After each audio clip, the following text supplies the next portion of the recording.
At the end of the day, I'm going to win on that deal and I'll be grateful I did the deal. But if I didn't structure it properly, well, actually I would have said no to that deal, because here's what ends up happening. Here's a horror story. This was actually a student, but I structured it the right way. So I had a student comes to me in Denver, Colorado. Hey, Pace, I want to do a flip. I go, okay, no problem. I sponsored the loan, so my name's on it, so I can control the asset, which is nice. They said, Pace, I need no money of yours. We've got our own investors. We got our own this, that, and the other. We just need your credibility to go get the loan. I go, cool, no problem. What's my stake in it? Go, we'll give you 50% of the end flip by just sponsoring the loan, which is cool. This is where Gator comes in. This is also something for you to think about. You don't have to make a lot of money by using your capital to lend.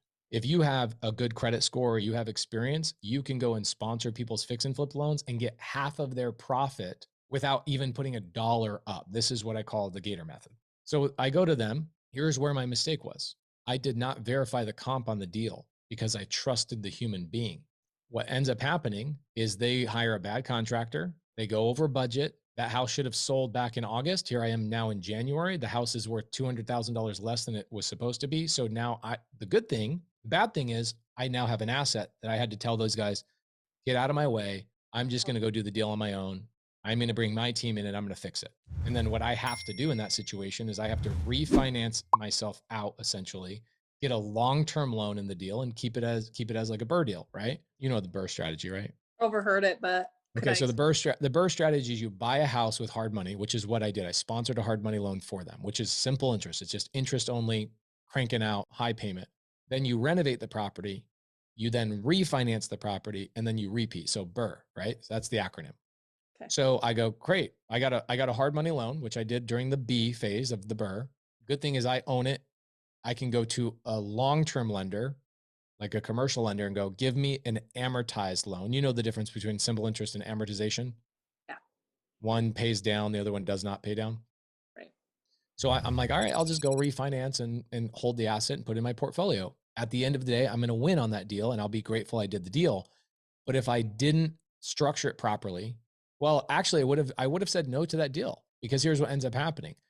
They go, here's our comps, here's our this, that's worth $1 million. I tell Molly, I go sponsor them. I really like them. I based my lending on how I like them, not on the term, the velocity of my money, how much money I'm going to make, safety of the investment, and the safety of the human being. How much I like the human being should be the last factor I take in. Credibility is more important than that versus how much I like them. Like, you'll talk to some of these students that you're going to talk to. Every one of them you've already referenced, I love them all. They've done a lot of deals. Yeah. And there's been more, but because I'm so early on, I just went to the Facebook group and I Facebook stalked them and I looked at when they joined and all the comments and successes they've had before I even was willing to give them a time of day. But then I was like, I got to talk to Pace before I really look into anything. That's really great for me to hear, because I'm glad you did that. Most people will lend money to other students without, and then here's the other thing too. We have so many students that are not posting their wins because they don't see the value. They think it's braggadocious. And I'm like, guys, posting your wins is not braggadocious in a negative sense. It's braggadocious to a future Jill Jensen that comes along and says, how do I know I should lend money to this person?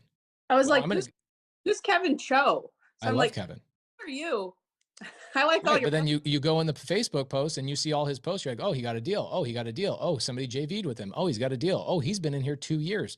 Consistency, credibility, these types of things. So I should do a whole Zoom about this, talking about how private money lenders actually go in and they watch you and they see what you're posting and they see your credibility and that you're consistent and you are who you say you are. So make sure you're leaning the property. Make sure don't go for 10% or 12% simple interest. I feel like that's too low. You could do way more with your money than 10 or 12% interest.